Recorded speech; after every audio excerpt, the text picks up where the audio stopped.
Hello, Jane-ites, and welcome to Austen Chat, a podcast brought to you by the Jane Austen Society of North America. I'm your host, Brecken Wood, from the Georgia region of JASNA. As many of you know by now, 2025 marks Jane Austen's 250th birthday, which means we're celebrating her life and legacy all year long. For today's episode, we're going to do that by talking about Austen's juvenilia, her writings from when she was a teenager, because even at a very young age, Austen was already displaying signs of her brilliance as a writer. I've mentioned the juvenilia multiple times on the podcast already because it's hilarious and completely bonkers, and I love it. If you've read the stories, you know what I'm talking about, and my guest today will have many interesting insights to share with us about them. If you haven't read them yet, maybe our conversation will encourage you to give them a try. My guest for this episode is Lesley Peterson. Lesley is the editor of the Journal of Juvenilia Studies, and before her retirement was professor of English at the University of North Alabama. She has published several papers in JASNA's journals, is a frequent presenter at JASNA AGMs, and in 2024, she was a JASNA Traveling Lecturer, as well as the recipient of a fellowship under the JASNA International Visitor Program. Welcome to the show, Lesley. Hi, thank you. I'm really excited to be here, and I can't imagine a better audience to have for our conversation, and it's an honor to have this opportunity to speak to such a great group of people. It's always fun to talk to JASNA people because you For can sure. just hit the ground running with Jane Austen stuff. Exactly. So to start off, we're gonna play an Austen version of Would You Rather. Today it's the Oh, it's the battle of the hypochondriacs. Lesley, would you rather have Mr. Woodhouse for a father or Mary Musgrove for a sister? I think I would rather have Mary Musgrove for a sister because I could leave her house. Okay, you could escape her. I could escape her. Mr. Woodhouse is easier to love for sure, but he's a job. Uh-huh. A full-time one, A for sure. full-time job with no retirement date in sight. That's a good point. Yeah, I think Mr. Woodhouse is slightly less annoying. Like Mary Musgrove Mhm. sets my teeth on edge, but Absolutely. you're right. You can get away from Mary Musgrove a little more easily. Okay, so Lesley, let's dive in. For listeners who aren't familiar with the juvenilia, can you give us an introduction to them? Like how old was Austen when she started writing them? What are some of the main stories? Things like that. Right. Oh, that's great. Most of the juvenilia are collected in three manuscript notebooks. And the stories, they're mostly stories, some poems, some plays, were written probably starting around 1787. And since her birthday's in December, as we all know, she would have been 11 for most of that year. Wow. The great majority of the pieces in those manuscript notebooks were written between about 1788 and 1792. That seems to have been a period of real flourishing for her talent. She also wrote Lady Susan in 1794, so she would have been 18 then, and it's not collected in the manuscript notebooks. And it's an unfinished epistolary novel. Well, it is finished, but the author wraps it all up with a short narrative at the end. And her family referred to that as an in-betweenity. So I haven't heard that word before. isn't That's fun. it a beautiful word? Yes, so Uh-huh. Lady Susan is an in-betweenity, not totally childish, still in many ways a work of apprenticeship, but also still in other ways showing the fearlessness, the take no prisoners attitude towards both literary texts and human nature that characterize the juvenilia. And then the other work of her youth that is not collected in the manuscript notebooks is Sir Charles Grandison. And although it is mostly in her handwriting, the authorship has been challenged for reasons I could get into, but we probably don't need to Hmm. now. But it's a 5-act play based on the most interesting events of an incredibly long 7-volume novel by Richardson. And she wrote the first act around 1792. So again, during the height of her youthful powers, when she would have been 16, but then she put it aside and didn't complete it until about the year 1800, by which time she was no longer technically a youth. She, around 22 at that time. Yeah, and so So sorry, I was just going to say something about the juvenilia is that they're not these secret diaries that she's writing, right? She's explicitly dedicating them to specific members of her family. Clearly, they're exactly, passing them exactly. around, reading them aloud. Maybe they're acting them out, like the play that you Yes. mentioned.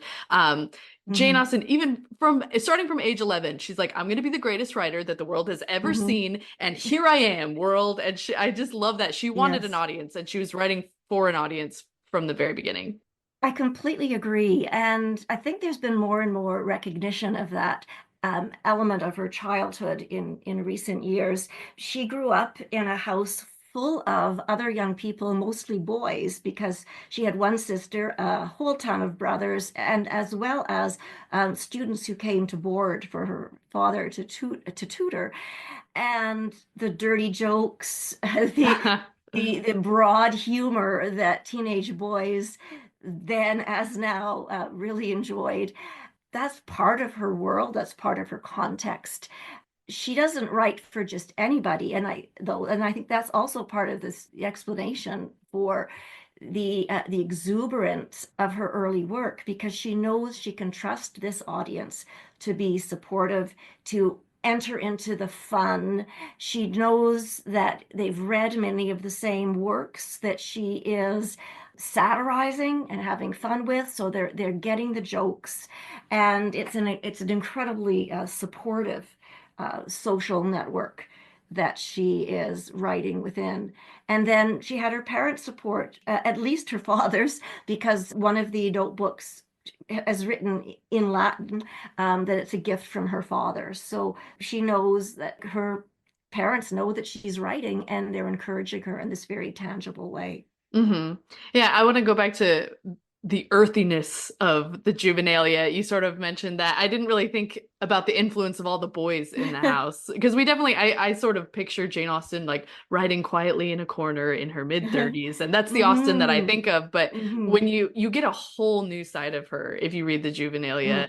Hmm. And this earthy body, silly jokes, inside jokes. It definitely seems like they're, like you said, she's writing for an audience that she trusts and that she Hmm. knows really well.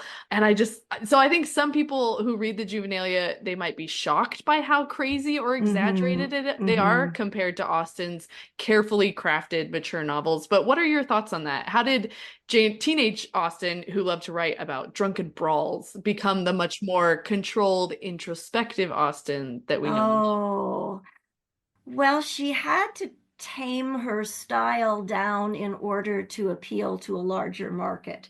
A lot of her maturation is developing her craft for sure and getting more confident and competent in her skills. But it's also a matter of figuring out who will publish and who will buy her books, and what she has to do in order to get read. When you mentioned, Mary Musgrove and Mr. Woodhouse earlier, and Mr. Collins is another example of one of the characters in her mature novels whom we love to laugh at. And they could easily be caricatures. You wouldn't have to push Mr. Woodhouse very far or Mr. Collins very much further Mm-hmm. for them to start looking like some of the really exaggerated caricatures that we have in the juvenilia. So her keen eye for human absurdity never leaves her. She tones it down, but if you have the eyes to see and the ears to hear, if you're one of those sharp elves as opposed to the dull elves for whom, as she says, she does not write, Mm-hmm. um, then you're still going to really be laughing. John Thorpe is another example. He's not that different from some of the irresponsible, self-centered young men we meet in some of her very earliest pieces. Hmm.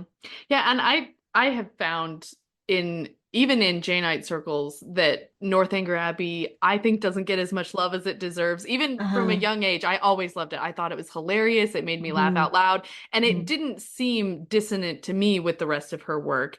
But I think some people who really prefer, like Emma or since her more Hmm. mature novels, Hmm. think that Northanger Abbey is kind of this aberration, but I think if you Mm. read the Juvenilia, Northanger Abbey becomes a clear link between the Juvenilia and her modern novels. I think I would completely agree. I say that's very well put. But that's not to say that we need to lump it with Lady Susan as a quote unquote in-betweenity. It's Hmm. still a very complex and sophisticated work, but it's more obviously a satire of a particular genre, and that's something that we see in the Juvenilia a lot. Being able to satirize something is one really good way of proving to yourself that you really understand it. So Absolutely. I think that's a useful way of approaching the juvenilia is if she's satirizing, for example, in Love and Friendship, which is deservedly famous. It's probably the best known of her youthful works. I mean, that's a satire of, among many other things, the epistolary sentimental novel. Having satirized that genre, I mean, she's proven that she can do it and undo it or undercut it at the same time. She's both celebrating and dismissing at the same time this genre. By the time she's finished writing Love and Friendship, maybe she's done with the epistolary novel in some ways and doesn't need to keep writing that same satire over and over. Yeah. And then she takes that satiric knife that she's sharpened and Hmm. she Hmm. points it at Gothic novels, which is what she then does in Yes, Northanger yes, Abbey so yeah. well. But then she does that as well in Leslie Castle, which is an unfinished Gothic epistolary novel that is in volume 2 of the Juvenilia. So, and it was finished, I think, around 1790, 17. I should know that off the top of my head, but I It's the don't. But one it's named after you, well, Leslie. exactly. So it ought to be. They even spell the name right. So it's part of that peak period of her writing, right around 1789 to 91 was when a lot of them were getting done, and it prepares us in some ways for Northanger Abbey. Well, so we touched on this a little bit, but I want to ask you more specifically. So Austen, she's so experimental in the Juvenilia. She's pushing as many boundaries as she can, as Hmm. far as she can.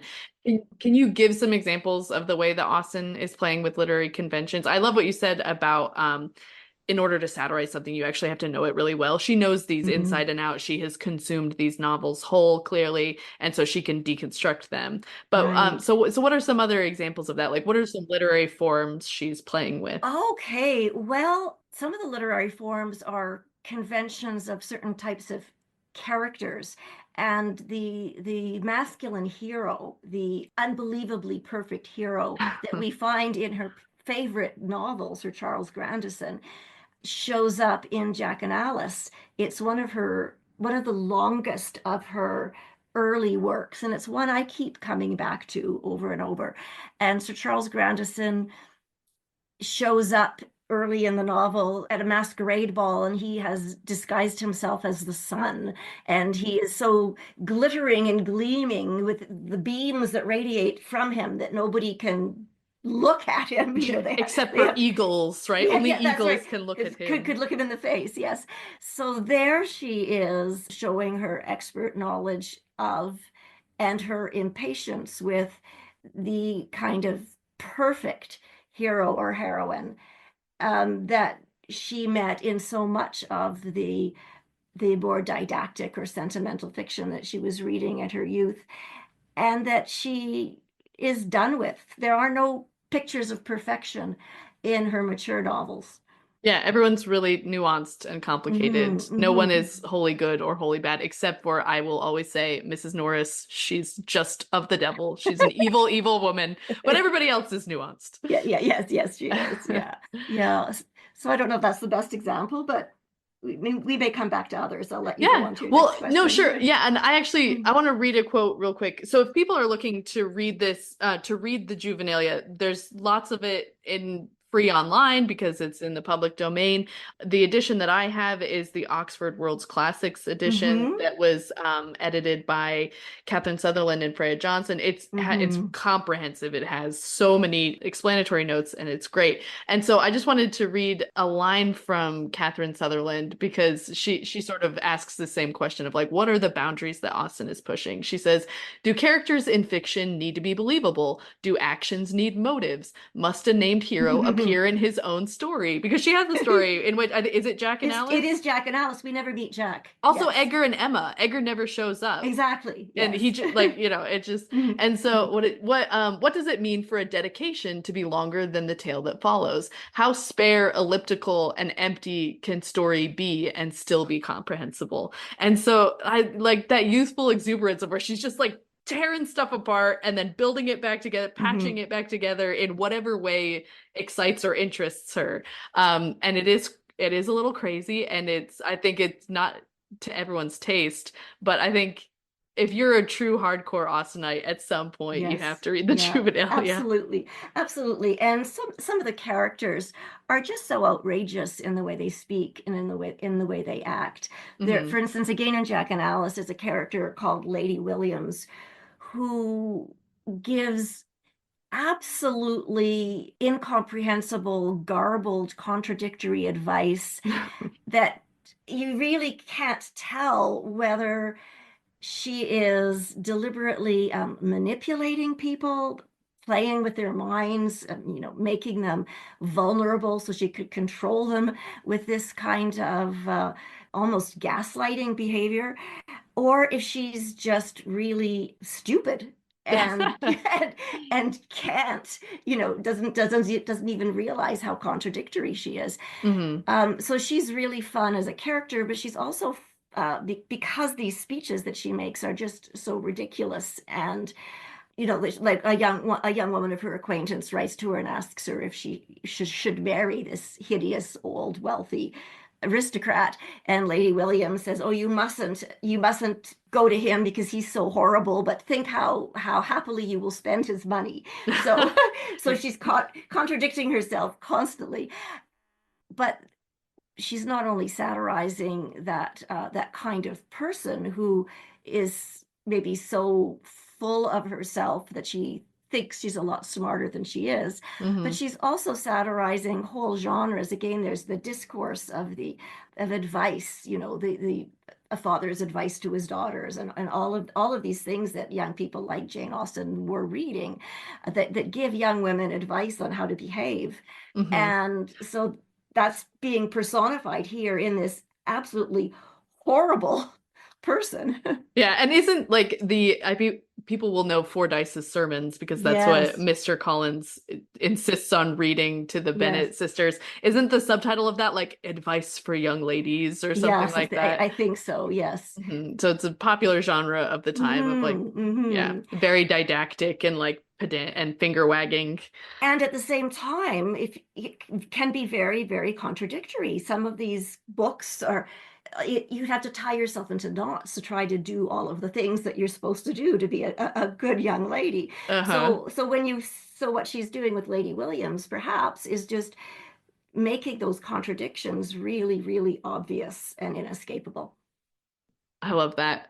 So something that I really enjoy when I read these stories is how often I would see little hints and glimmers of the mature novels. So like all over the margins of my copy, I have characters' names written because you can find prototypes of Lady Catherine or Mr. Woodhouse or Marianne Dashwood. So like where do you see intimations of Austen's mature novels? Well, let's go back to Love and Friendship. I mean, you've already mentioned a number of good ones, but the narrator of Love and Friendship, Laura, is someone who believes very strongly in the value of reading novels, especially sentimental novels, and has tried to live her life according to what she has read in these novels. So she's very much a forerunner of Catherine Morland. And And Marianne. I thought you were going to say oh, Marianne Dashwood. well, yes, absolutely. But Catherine and Marianne are much more sympathetic. Hmm. They're much more well-rounded. But we still have that awareness of the tremendous temptation of the power over our imaginations of the narratives that we read, and the danger that power can wield. And if we were to say that the juvenilia are really unrealistic, I think one of the functions of that is to invite us to consider whether things that we thought were realistic maybe aren't. Can I share? Let's see. I have a line from and so you'll see whole characters that I think are very similar to the mature, but then you'll see a line and you're like, oh my gosh, it's like she copied and pasted that one particular line and then Yes. plopped it into one of the novels. So when I came across this, I don't even remember I didn't write down what story it was from, but a character is saying, let me warn you against suffering yourselves to be meanly swayed by the follies and vices of others. And I was like, that's you, verbatim, Mr. Darcy says that phrase. And I love that it comes, she was like, you know what? That's a good line, me. Like, she's like quoting herself years later, like, I'm going to save that one for later. So I really like that. And then in Collections of Letters is the names of one of the stories. Yes. There's this Catherine de Bourgh character who makes Maria stand out by her ladyship's coach. Yes. Though the wind was extremely high and very cold. And again, Miss de Bourgh does that to Charlotte Lucas or Charlotte Collins in Pride and Prejudice. And so I think those are just fun little Easter eggs to come across as an Austen fan. Yeah, I completely agree. To that wonderful list, I would add the priest in her play, Sir Charles Grandison, who is in some ways a precursor of Mr. Collins, different from him in interesting ways as well. But Mr. Collins is not the first clergyman she has described in ways that make him seem quite, shall we say, unpalatable. So I think Sir Charles Grandison might not even be in this copy. I don't It think isn't. it is. Okay. It's not in any of the Is it anthologies. because the authorship is sort of Has been questioned? challenged. Yes, yeah. Okay.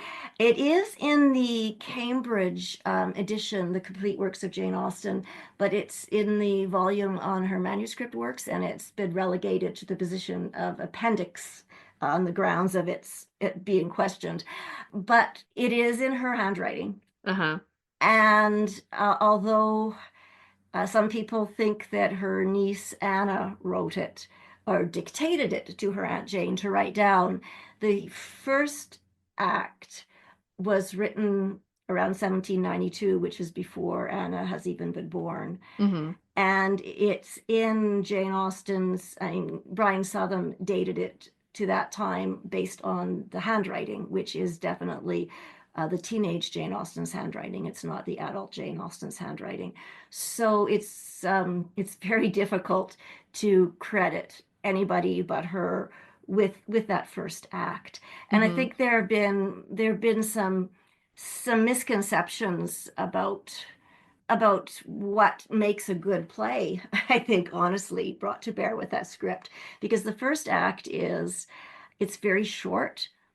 And if you just read it the way you would read a novel, it doesn't look like it's very good. But when you put it up on its feet, and you could start seeing how well Jane Austen is telling the story in that act with very few words, but with just the right kind of actions as the words move characters through space and create this world that she's depicting. So I think it's very, very skillful, but it's skillful dramaturgically rather than in ways that we're used to looking for with Jane Austen. Well, I will have to get my hands on a copy of that. But that is the perfect segue to another question I had for you, which is that we know Austen as a novelist, but in the Juvenilia, she does try her hand at several different genres, history, poetry, and plays. And since historical theater is one of your specialty areas, I wanted to get more into that. Can you tell us about the plays that Austen wrote? Absolutely. Putting Grandison aside, there are 3 short plays in the manuscript notebooks. One of them is complete. It's called The Visit. It's a 2-act play. And the other 2 are incomplete. One is called The Mystery, and it features characters walking on stage and whispering secrets into each other's ears and exiting the stage, so you never find out what the secret is. That's hilarious. What a great joke. It really, really is. And the other one is called The First Act of a Comedy. And it's actually the first act of a musical comedy. It's got a chorus line of plowboys. You can imagine them going 1, 2, 3, kick turn while they sing their little songs. And there quite a bit of music from the the contemporary stage at the time that found its way into her music books, her piano books. So we know that she enjoyed popular music that came to people from the stage. So those plays they definitely show her wanting to learn how to write plays. They definitely show her responding to particular plays that we know she and her family circle were reading or performing at the time. The mystery has some references to a play by Hannah Cowley, and one of the plays that the family almost staged but didn't was a play called Which is the Man by Hannah Cowley. And in The Visit, there's a character named Chloe who spells her name very unusually, Chloe. There's no H. Mm-hmm. And it was probably staged as an afterpiece to another play that her family put on during that same holiday season called High Life Below Stairs, that also features a character named Chloe, spelt exactly the same way. Mm-hmm. And The Visit not only echoes the character's name, it actually has another character quoting a line from High Life Below Stairs. So she's definitely responding to those plays. There are lots of influence of Sheridan's works, not only in these plays, but in the prose juvenilia. Sheridan's play, The Critic, was, I think, Reverend Austen's favorite play. And it's a big influence on Leslie Castle. There are some lovely moments in Leslie Castle that are very much inspired by Sheridan. I think one of the things that we need to be careful about when we talk about whether Jane Austen liked the theater or whether she saw herself at one stage in her life as a wannabe dramatist is the question, which theater or which stage are we talking about? Because her family never put on a play that was written any later than 1775. And after that date, theaters in England were being torn down and rebuilt much, much larger than the older theaters had been, where acoustics were really bad, but special effects were much easier to do. So the professional theater was transitioning into an era of spectacle. Interesting. And the Austens loved a much more intimate theater where the actors and the audience, could see each other, could interact, where the audience could hear what the actors were saying, and where fancy props and backdrops didn't matter so much. So I think one of the reasons why she decided not to become a playwright is that she didn't like the kind of stage that you had to write for by the time she was an adult. And there are other women playwrights who were successful at the time, people like Elizabeth Inchbald, who write about how very hard it was to be a woman in that business. And the lack of opportunity, the lack of support, the lack of welcome for women playwrights. You had to have an in, you had to be connected with whoever owned the theater, you had to just overcome so many obstacles. And that was not something that Austen could do. It wasn't available to her. She didn't have those connections. She didn't live in London. And I don't think it was congenial to her to be, aggressively self-marketing in that way. Yeah, no, she didn't even put her name on her novels, right? She was very private. That's fascinating. I love that that's clearly your specialty because you have so much to say about it. And we need to have like a Jane Austen and historical theater episode as well and bring you back because that would be fascinating. And don't forget how much she quotes Shakespeare in her History of England. Yes.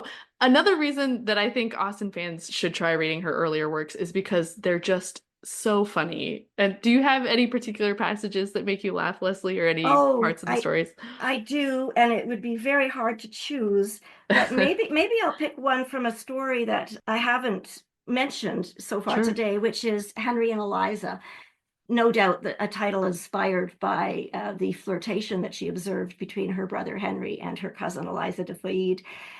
But it ends with Eliza she raised an army with which she steals the Duchess's daughter's fiance, and they run away together. And the Duchess has captured them and threw her in prison. And then to get revenge, as she escapes, she raised an army with which she entirely demolished the Duchess's Newgate, snug as it was, and by that act gained the blessings of thousands and the applause of her own heart. Oh So man. it's ridiculous. It's so extreme, but it also gives us this incredible female hero Hmm. who can raise an army and Oh yeah.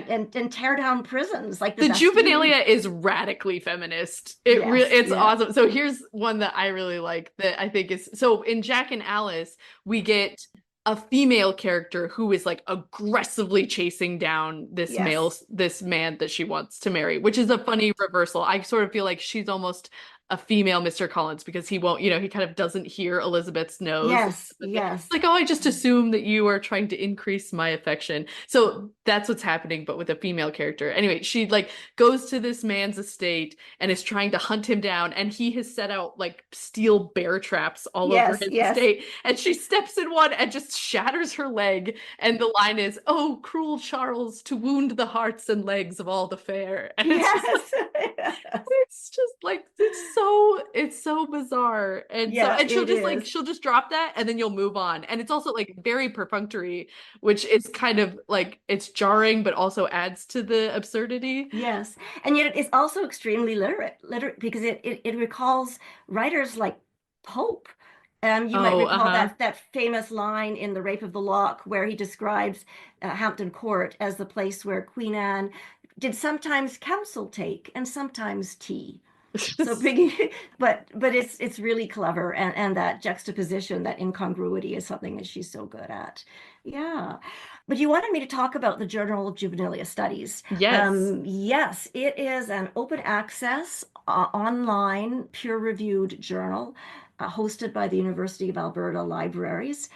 And it is dedicated to scholarship in the field of literary as well as visual juvenilia.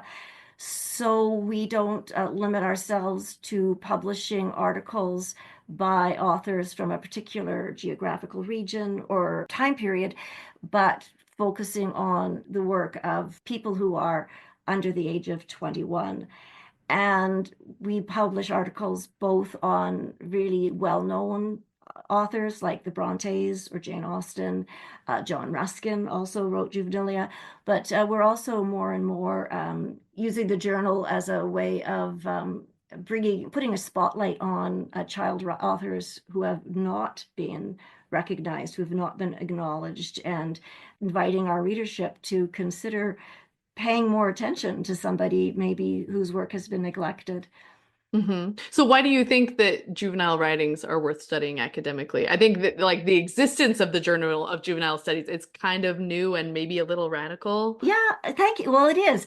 There are a lot of different reasons. The conventional reason would be to value juvenilia only for what it tells us about the author's mature work. So you're going to study the juvenilia of Charlotte Bronte because she went on to write what she did later on. And so that makes her writing retrospectively of value. There are also some very strong arguments to be made for considering juvenilia as a genre. There's been really interesting work that's being done. Rachel Conrad, for instance, who is a professor of childhood studies, which is not juvenilia studies, but it's an adjacent field, and there's some really fruitful crossover between the two. She recently published a book called Time for Childhoods, where she argues for an approach to time that is unique to child writers. And Lori Langbauer has a wonderful book on something she calls prolepsis, the proleptic element of child writers, where she analyzes how child writers tend to write as if they already were the mature, successful poets that they aspire to be. So is proleptic writing something that is unique to child writers? I think we're just beginning as a field to study what are the characteristics of juvenilia, what makes it distinct, what makes it different from writing or artistic work by adults. Lesley, this has been such a fun conversation. Thank you so much for joining me to talk about Austen's Juvenilia. Where can listeners go to learn more about you and your work? Oh my goodness. Thank you for having me, and thank you for that very flattering question. I have over the past few years published several articles on Austen's Juvenilia, both in Persuasions, and some of them are available in Persuasions Online, and some are available in the print version of Persuasions. And then also in the Journal of Juvenilia Studies, I do have one piece on young Jane Austen and the circulation library novel that's in that journal, and it's free. It's free to access. It's a peer-reviewed journal, but we are very committed to making scholarship available to anybody who wants to find it. So, That's great. yeah. Well, thank you so much, Lesley. Thank you very, very much, Brecken. You ask wonderful questions, and your enthusiasm is catching, and your knowledge of Jane Austen is inspiring. Oh, you stop. No, that's so nice of you. I really mean it. All right. That's Take kind. care. Thank you. Okay. Bye-bye. Listeners, I have a potpourri of JASNA updates and reminders for you this month. First up, the winners of the 2025 JASNA Essay Contest have been announced. This year, students were asked to pick something Austen used in her novels, maybe a word, a situation, an object, or even an activity, and compare or contrast how she used it in 2 different scenes and why.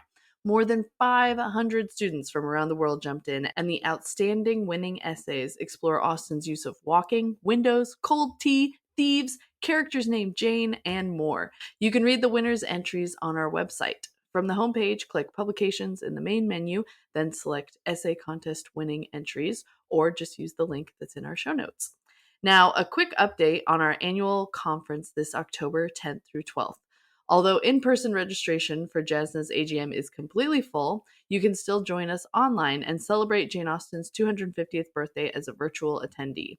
The live stream virtual package gives you access to all 5 plenary sessions featuring Paula Byrne, Juliet Wells, Vanessa Riley, John Mullen, and an author panel with Janine Barkis, Inga Brody, Collins Hemingway, and Devney Lozer. The package also includes 5 breakout talks as well as special guest sessions with Caroline J. Knight and actress Susanna Harker. And if you can't watch everything live, no problem. All sessions will be recorded and available until February 1st. Just be sure to register by October 2nd. And the link to register will also be in our show notes. And one last reminder before we wrap up, JASNA is celebrating Jane Austen's milestone birthday with a special gift, free student memberships through December 31st, 2025. If you're enrolled in a course of study leading to a high school diploma, a college or university degree, or a trade or professional license or certificate, you qualify. It's the perfect year to join with so many special events planned for this year. So sign up at jasna.org/join.